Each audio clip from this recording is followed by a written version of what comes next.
Xin kính chào quý cô bác, anh chị, các bạn và các em. Một ngày bình an sẽ đến với tất cả mọi người. Trân trọng giới thiệu tác phẩm Đừng chết ở Ả Rập Xê Út của tác giả Nghiêm Hương. Phần 13 với tựa đề Những nô lệ cô đơn. Xin mời quý vị cùng lắng nghe. Tôi không trông chờ vào việc sai ra gật đầu ngay lập tức. Tôi chỉ gieo cho chị một suy nghĩ thôi. 4 tháng lương của tôi không phải là nhỏ đối với một ước mơ giản dị như của chị. Tôi quay trở ra, tiếp tục núi công việc đang đợi. Hôm nay tôi vừa phải phụ nấu ăn, vừa phải khiêng những bao gạo từ kho ra sân, rồi ngồi còng lưng trộn gạo trong những cái chậu nhựa Trung Quốc cỡ đại, rồi đổ lại vào bao và khiêng đi cất. Buổi trưa sau khi quần quật chạy lên các tầng đi thu mâm chén ở các phòng của Madame và Mama vì mọi người hôm nay ăn riêng trong phòng. Chân tôi mỏi nhũng khi đứng rửa một nửa căn bếp toàn son nồi, cốc chén, rác rưởi. Sau đó chúng tôi kê hết ghế và mọi thứ dưới các kệ lên bàn, xay ra xịt nước toàn bộ khu bếp, còn chúng tôi cong người quét nước ra sân sau. Xong xuôi, dùng những tấm khăn bông lau lớn lại căn bếp cho khô. Khi căn bếp sáng bóng lên như mới thì tất cả kéo ra vườn hoa rộng bát ngát ở đằng sau, nhổ cỏ cho tới lúc Mama xuất hiện gọi đi trang trại. 3 chân 4 cẳng, người chúng tôi đầy đất cát, leo thẳng lên xe đi ngay vì không muốn bộ mặt khó chịu kia nổi thêm cơn gào thét khi chúng tôi lên tầng lấy thêm áo lạnh. Trời lạnh cóng, nhưng tôi ngủ ngon lành dọc đường đi. Buổi chiều kinh khủng ở trang trại lặp lại khi tôi phải khuân những tảng bê tông thừa bằng tay không lên xe ô tô, rồi theo xe đi đổ ở bãi đất chuẩn bị trồng cây. Những tảng bê tông lởm chởm cứa tay tôi chảy máu đầm đìa. Sai ra không có ở đây nên tôi không biết nói với ai khi bên cạnh là Mama phất phơ áo choàng đen đang dùng roi quất những người thợ đào hố trồng cây không đúng theo kích thước của bà. Khuân đầy 3 xe ô tô, tôi còn phải đi đẩy những bao đất ủ đổ xuống hồ cho thợ trồng cây non xuống. Sau đó tôi đứng tưới nước tới khi mặt trời gần lặn, ướt sũng, đau đớn vì tay không được băng bó và lạnh tê người vì gió quất thẳng vào cái áo len mỏng mặc bên ngoài áo ngủ.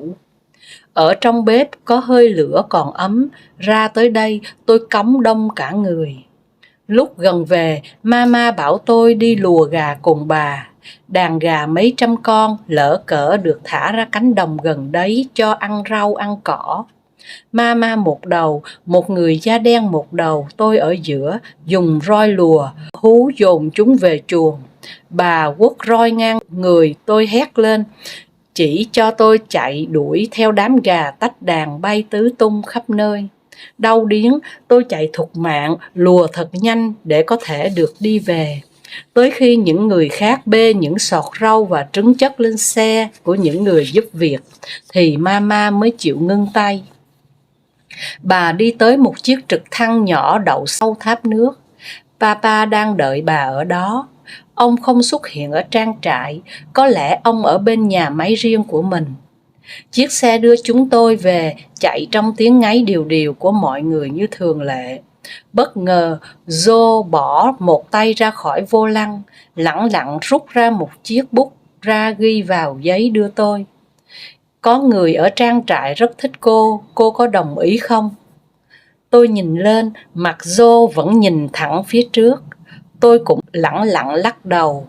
Joe chìa tay, tôi đưa tờ giấy về lại chủ nhân của nó. Anh ta viết tiếp, đây là số điện thoại của tôi, không được nói với ai, cần gì thì nói sai ra giúp. Cô ấy là bạn thân của tôi, đừng tin Karen. Tôi điếng người, Joe có vẻ quá rành tình hình, mặc dù không hề tiếp xúc với chúng tôi một giây nào. Tôi vẫn câm lặng nhìn anh vò tờ giấy nhai nát rồi nhổ ra ngoài cửa xe. Mặt anh vẫn trơ trơ nhìn ra đường phía trước. Sau màn kịch câm ấy, chỉ có trống ngực tôi là đánh liên hồi. Nửa đêm khi đã phục vụ xong bữa tối cho các madam từ thủ đô Riyadh về chơi, tôi lết lên giường, mặc kệ bẩn thỉu hôi hám. Tôi lăn đùng ra gần như ngất ngay tại chỗ, nhưng vẫn không yên. Sai ra dựng cổ tôi dậy, chị đưa cho tôi 50 rizal và nói, Mama nói đưa cho cô, nhưng cô không được nói lại với những đứa không đi trang trại chiều nay nhé. Tôi đưa ngược lại cho chị. Tôi nói tôi không dùng đến tiền. Chiều nay sai ra không đi nên tôi biếu chị để cảm ơn chị đã đỡ cho tôi rất nhiều ở bữa tối. Nếu không, tôi không còn sức để đi làm khi đi trang trại về. Đấy là cái cớ. Sai ra hiểu, nhưng ngần ngừ một lúc rồi chị cầm tờ tiền, cho vào túi áo và đi ra ngoài. Tôi nhắm mắt ngủ ngay lập tức. Khoảng 2 tuần sau, tôi nhờ được sai ra gửi Joe mua cho tôi một chiếc SIM có khuyến mãi 3G. Tôi cuống cuồng nhắn tin cho mọi người ở nhà. Tôi nhắn cho cả Loan nữa. Em đã kết nối được với những người đi cùng chuyến với tôi. Chúng tôi gọi cho nhau kể không biết bao nhiêu là chuyện. Tội nhất là Loan, không thể về nhà khi chồng em đột ngột bị tai nạn ra đi. Em vật vã không ăn không ngủ và bị xuất huyết dạ dày. Đáp lại lời kêu cứu của em là những tính toán lạnh lùng từ công ty và từ chủ của em. Sau khi mất liên lạc, Loan nhắn tin cho đại lý ở Việt Nam trong cơn vô vọng để hỏi thăm tôi và xin đại lý nói với bà chủ cho em về để tang chồng rồi em sẽ sang lại. Mãi rồi Xuân cũng trả lời em và khuyên em hãy tìm cách chạy trốn. Xuân chỉ cách cho em và dặn không được nói với ai, vì nếu chủ đại lý mà biết cô xui em bỏ trốn, cô sẽ mất việc. Loan không còn chỗ nào bấu víu tinh thần, nên em nhất nhất làm theo lời Xuân. Buổi chiều nhân lúc đi bỏ rác ngoài cổng, Loan nhét giấy tờ và hợp đồng vào áo ngực, rồi cứ thế cắm đầu bỏ chạy ra đường. Vì không mặc áo ni-giáp, nên chỉ một lúc sau em bị cảnh sát đạo đức tóm cổ. Loan dùng tiếng Ả Rập và ngôn từ tay chân để họ hiểu em bị đánh. Muốn ra lãnh sự quán của Việt Nam hoặc tới đại lý cũng được, mất hồi lâu họ cũng chở em đi. Họ đưa em tới đại lý và chỉ một lát sau, chủ cũ của em xuất hiện. Họ cam kết không đánh em và sẽ đối xử tử tế, nhưng Loan nhất định không chịu. Em lắc đầu khóc và liên tục nói Việt Nam, Việt Nam. Tối muộn, người của lãnh sự quán cũng tới gặp em. Họ khuyên em quay lại nhà chủ và họ cũng hứa sẽ cùng đại lý kiểm soát việc nhà chủ đối xử với em như thế nào bằng cách cấp cho em một số điện thoại để nhắn tin và liên lạc. Việc em quay về Việt Nam lúc này là không thể, vì trong hợp đồng ghi rõ em sẽ phải trả tiền đền hợp đồng nếu muốn về. Đề phòng em không quay sang thì ít nhất em phải ở lại làm việc 6 tháng không lương mới có thể nói chuyện với chủ để xin cho em được. Khóc sưng cả mắt và biết không thể nào cựa quậy vào đâu được, cô bé hiền lành ấy lại lên xe chủ quay về. Họ giữ lời hứa không đánh em được khoảng độ 10 ngày. Nhưng sau đó khi em phát hiện ra cô chủ tằng tiệu với người lái xe Ấn Độ, em bị cô ta kiếm đủ cớ đánh đập. Thậm chí dùng cả bàn là dí vào tay Loan khi em là đồ không vừa ý cô ta. Bà chủ thì dùng sống dao băm vào mu bàn tay em khi em nấu ăn không đúng ý của bà. Nhà rộng nhưng chỉ có một mình em là giúp việc, nên Loan quần quật trong tiếng réo gọi của cả gia đình ấy. Em bảo, thôi em chấp nhận vì không có cách nào thoát được. Đêm đến em khóc vì nhớ con, vì không về được khi chồng chết. Xót xa, nhưng tôi chỉ biết động viên em cố gắng. Bản thân tôi cũng phải giấu nhẹm việc mình bị hành hạ, sống không bằng chết với mọi người ở quê nhà. Những lần làm việc sơ suất bị mama đạp ngã xuống đất, rồi bà lại búng ngón tay ra hiệu đứng dậy để bà tát túi bụi. Những lúc bị Fatima tình cờ ngáng chân khi tôi bê nồi nước hầm cừu đang sôi xuống để chắc ra nấu cơm mà tôi vẫn phải nín lặng làm tiếp. Mặc đống quần áo ướt nước cừu và lớp da trong người bỏng rát. Tôi biết nếu mách mama, tôi sẽ hứng đủ chuyện từ đám người làm. Đối phó với mình mama đã đủ mệt nên tôi chọn cách làm thinh. Chỉ có Sarah tranh thủ lúc không có mặt bà ngoại, cô bé sẽ lẻn xuống bếp, đứng lên bàn nhảy múa cho tôi xem. Hai tâm hồn cô đơn yêu quý nhau đến mức một buổi sáng sớm nọ, tôi thức giấc và thấy cô bé đang rút dưới chân mình, mớ tóc xoăn thõng xuống đất. Kể từ đó, tôi không khóa cửa hành lang mà đợi cô bé lên nằm với mình, bất chấp việc bà ngoại cô sẽ trừng trị tôi nếu bắt gặp. Không ai biết, bởi vì đó là nguồn an ủi lớn nhất của tôi trong ngôi nhà này. Những buổi đi trang trại dạy cho tôi biết cách nhờ vả đám đàn ông đang thèm khát, nhìn đám phụ nữ chúng tôi từ xa.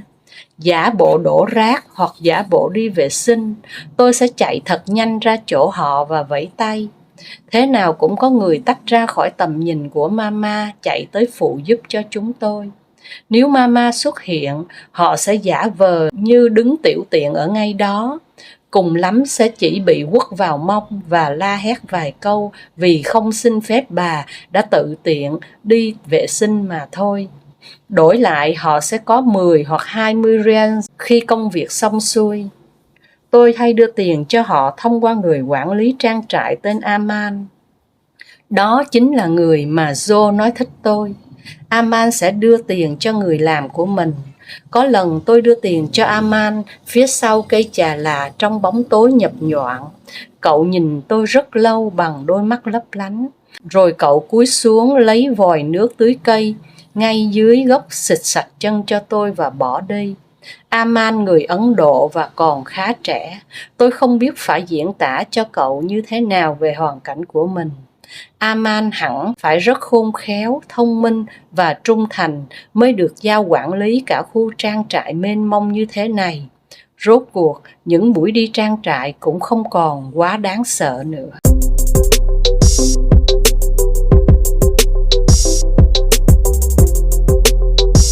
Phần 14 với tựa đề Phản kháng. Vào tháng 3, tôi vẫn không nhận được hồi âm về tiền lương của mình từ công ty và phía chủ đầu lẫn chủ thứ hai. Đã được sai ra cảnh báo nên tôi coi như làm không công 2 tháng đó.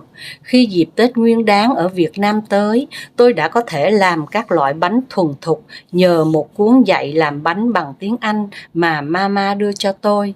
Thỉnh thoảng tôi vẫn bị ai đó trong đám làm chung chơi xấu, trừ Saira và Karen.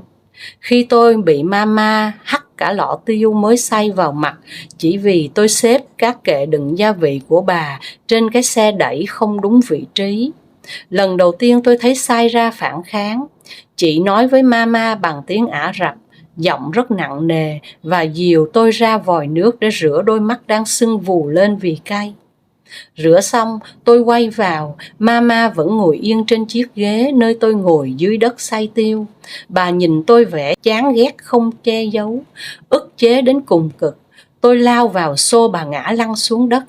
Căn bếp hỗn loạn lên, Saira hét to, chạy ra đỡ mama không thể ngồi dậy.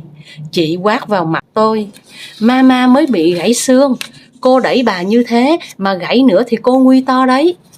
Tôi chẳng còn biết sợ là gì, không còn quan tâm sống chết. Tôi chạy lên tầng, không ai lên tìm tôi. Quá nửa đêm, Karen cuốn một đùm thức ăn trong váy, lẻn vào phòng tôi.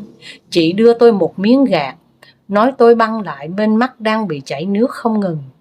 Bảo tôi ăn đi. Mama nhắn chị nói với tôi sáng mai xuống để chúng tôi chuẩn bị đi nấu 3 ngày bên ngoài. Mama tổ chức đãi tiệc bạn bè và con cháu họ. Lý do gì thì không ai biết. Tôi hỏi tại sao Saira không nói với tôi. Karen bảo Saira bị mama giận vì cãi bà, và chị giận tôi vì chị vừa giúp tôi thì tôi đã trả ơn chị như vậy.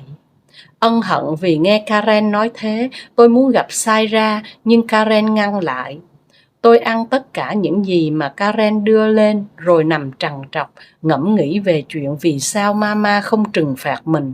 Cũng không thấy ba hoặc các con của ông bà lên tiếng với tôi. Cuối cùng mặc kệ vì không hiểu gì cả, tôi nhắm đôi mắt híp lại vì sưng và ngủ. Sáng sớm hôm sau, chúng tôi xuống bếp và lấy tất cả thức ăn chuẩn bị sẵn trong tủ đông chất lên một xe tải nhỏ. 3 chiếc tiếp theo được 5-6 người đàn ông khuân các loại nồi cỡ đại, cùng với 2 cái bếp ga công nghiệp khổng lồ chất lên. Rau củ quả nhổ về từ trang trại và các bộ đồ ăn được chất cẩn thận lên những chiếc xe còn lại. Cả đoàn xe khởi hành khá sớm. Mama và Saira không liếc tôi lấy nửa cái. Cần gì Karen sẽ truyền miệng từ Mama sang tôi. Gần chục chiếc xe chạy len lỏi giữa các rặng núi đá và tiểu sa mạc. Khá lâu thì dừng lại trước một cánh cổng cực kỳ lớn. Cánh cửa điện mở lên và chúng tôi chạy vào trong một khu resort không nhầm vào đâu được. Cả khu dựa vào dãy núi tuyệt đẹp phía sau.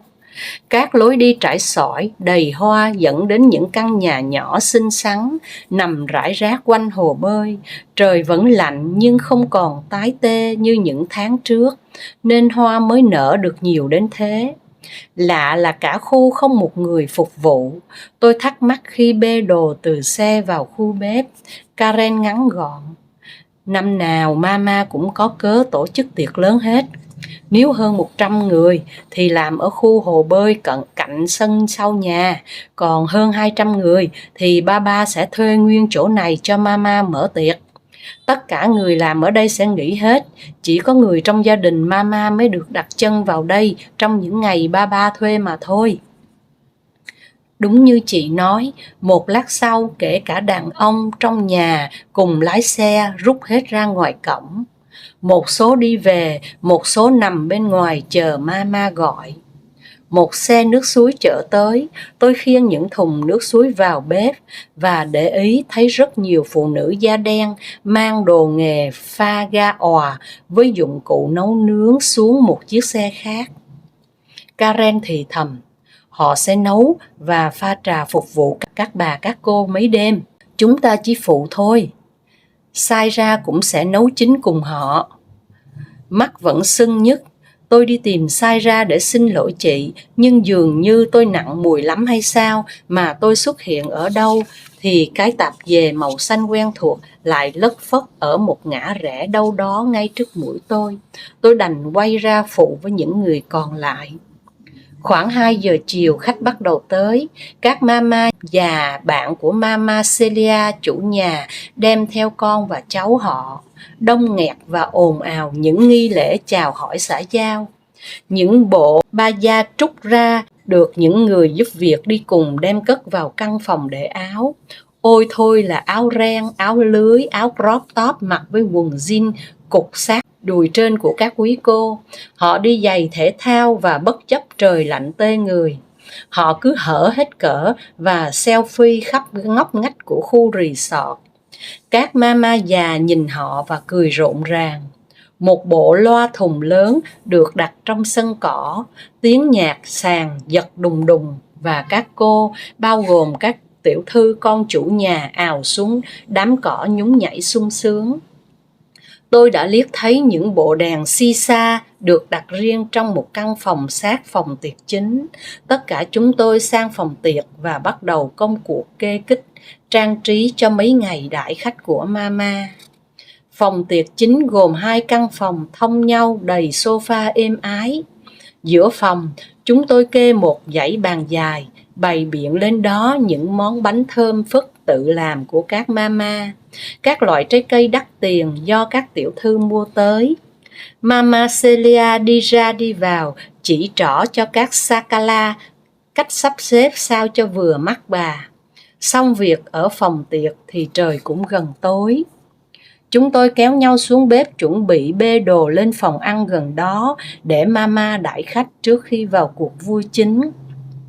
Cừu được hầm nguyên con đặt giữa những mâm cơm cỡ đại, xen kẽ những âu gà hầm cà ri, bánh mặn xếp dọc sàn nhà trải thảm dày.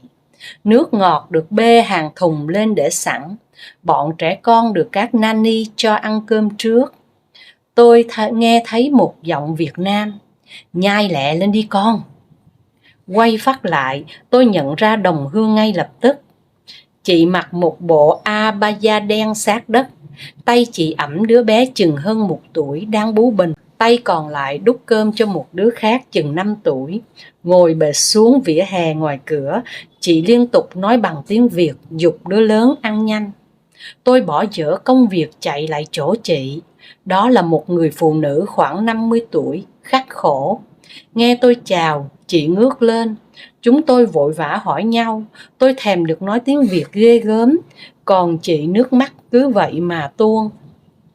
Hôm nay là ngày rảnh rang nhất trong suốt 6 tháng kể từ ngày chị đặt chân tới đây. Cũng như tôi, chị sốc khi bị dồn vào hành lang phía sau khu nhập cảnh của sân bay Riyadh. Rồi chị càng sốc hơn nữa khi phải tuân theo những luật lệ quái đản của gia đình chủ rất giàu có này. Nhà có nhiều người làm, nhưng chị luôn luôn là người bị các con của bà chủ mượn khi cần.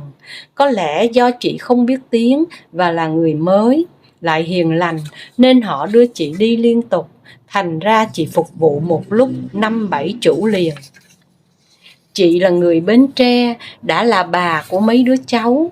Chị nói ở quê cực quá, nghe người ta nói qua bên này làm 2 năm để dành được hơn 100 triệu.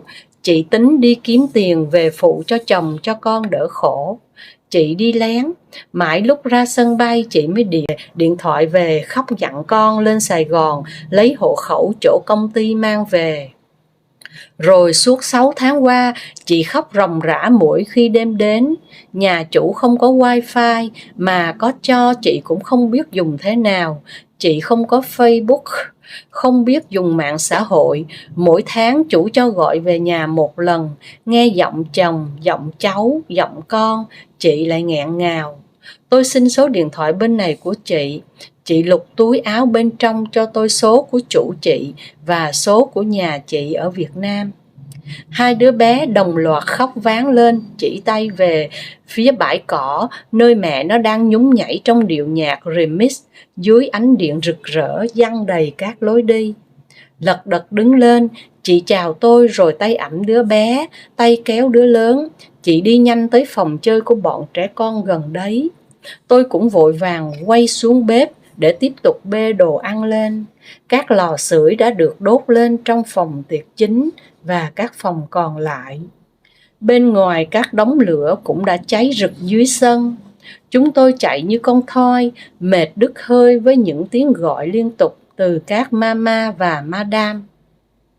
Tôi tuyệt đối không thể nào chạm mặt được Saira. Chị tránh tôi tài tình đến nỗi tôi nhờ Sarah dắt đi kiếm chị mà cũng không được. Rảnh được một chút xíu, tôi lân la tới chỗ một nhóm Sakala người Philippines đang túm tụm với nhau. Saira không có ở đó. Tôi thật sự thấy cắn rứt vì tôi biết thế nào mama cũng sẽ nổi giận với chị, chuyện chị bên vực tôi và chuyện tôi đánh lại bà. Lạnh, đói, khát, mệt lử người, tôi tìm một xó khuất sau dãy nhà bếp, bốc vội vài chiếc bánh mặn nguội ngắt và dựa vào tường. Tôi vừa nhắm nghiền mắt vừa nhai, vừa ngủ vừa ăn, chừng 5-7 phút cho đỡ nhức mắt. Rồi tôi lại vùng dậy, tiếp tục phục vụ cơn vui của các bà, các cô cho tới gần 3 giờ sáng. Các mama ngồi nhìn các con, cháu của mình nhảy nhót, hút hít một cách mãn nguyện. 3 ngày liên tục khiến tất cả chúng tôi bơ phờ, chỉ mong mau chóng quay trở lại nhà. Cho dù cực nhọc thế nào, cũng vẫn hơn ở cái nơi ngủ ngồi ăn đứng này. Khi những bóng áo abaya cuối cùng rời khỏi cổng resort và tất cả chúng tôi được lùa lên xe để trở về, mới thấy Saira xuất hiện. Chị vẫn ngồi cạnh mama như bình thường và cả hai không liếc nhau lấy một cái. Chẳng như mọi lần, lên xe là mama thì thầm với chị suốt. Tôi im thinh thích giả ngủ say như mọi người trên xe, cho tới lúc xe dừng ở cái cửa sau quen thuộc trong khu nhà và tôi cũng cố tình là người ra sau cùng. Mama tụ tập tất cả chúng tôi ở sảnh bếp. Bà nói thưởng cho mỗi người 50 rizal và chúng tôi được ngủ tới 9 giờ 15 phút sáng hôm sau. Rồi bà chỉ vào tôi. Con bé này được tiền nhưng không được ngủ. Mày sẽ phải dậy bình thường, lau chùi bếp xong thì xuống kho mang thức ăn thừa chất lên xe, đợi mọi người ngủ dậy thì đi trang trại. Saira lạnh lùng dịch lại lời của bà cho tôi. Tôi dửng dưng quay mông leo thẳng lên tầng. Một lát sau mọi người lục tục kéo về phòng mình. Tôi nằm im, cố dỗ giấc ngủ mà không tài nào nhắm mắt được. Rồi một mùi thơm nhẹ nhàng và một thứ mềm mềm vừa ấm luồn vào ôm chặt lấy tôi. Tôi quay sang hôn Sarah và cứ thế tôi nức nở ướt hết má con bé. Sarah vuốt nước mắt cho tôi bằng bàn tay bé xíu. Nó thì thầm bằng tiếng Ả Rập và sau cùng tôi nghe thấy nó ghé vào tai tôi bằng tiếng Anh. Mẹ ơi, con ghét mẹ con ghét bà ngoại không cho con gặp bố, không cho con gặp bà nội, bà ngoại ghét con vì con không có bố. Tôi ôm con bé chặt cứng, tôi nhớ bà nội và bố của Sarah tới tận resort để gặp cháu, nhưng mama đích thân ra cản lại. Saira dắt Sarah đi giấu, còn lại hai bà thông gia đứng cãi nhau một trận long trời, rồi bố của Sarah hăm dọa bằng những nắm đấm về phía bà mẹ vợ cũ. Nói xong thì đùng đùng lên xe lái đi. Tôi biết mẹ con bé đã có bồ mới ở Anh. Mama đang làm thủ tục để cuối năm hai mẹ con sẽ chuyển tới Anh để sống, để Sarah học tại đó. Con bé đã hét lên mấy lần là nó không muốn đi, nhưng chẳng ai đếm xỉa tới nó. Mama muốn tống khứ cả hai mẹ con để bố và bà nội Sarah không tới gây sự nữa. Bà cũng không phải nhìn thấy một sự thất bại về hôn nhân trong nhà của mình. Ai rồi cũng có bi kịch, không chừa cả một đứa bé con. Tôi thiếp đi với tà áo đen như dơi của Mama bay phất phới trong giấc mơ của mình. Chương 13, 14 xin được phép dừng lại ở đây. Hẹn gặp lại quý vị vào lúc 5 giờ 30 sáng trên kênh Cô Khanh Đọc Truyện và lúc 20 giờ trên kênh Truyện Mới Mỗi Ngày. Xin chào.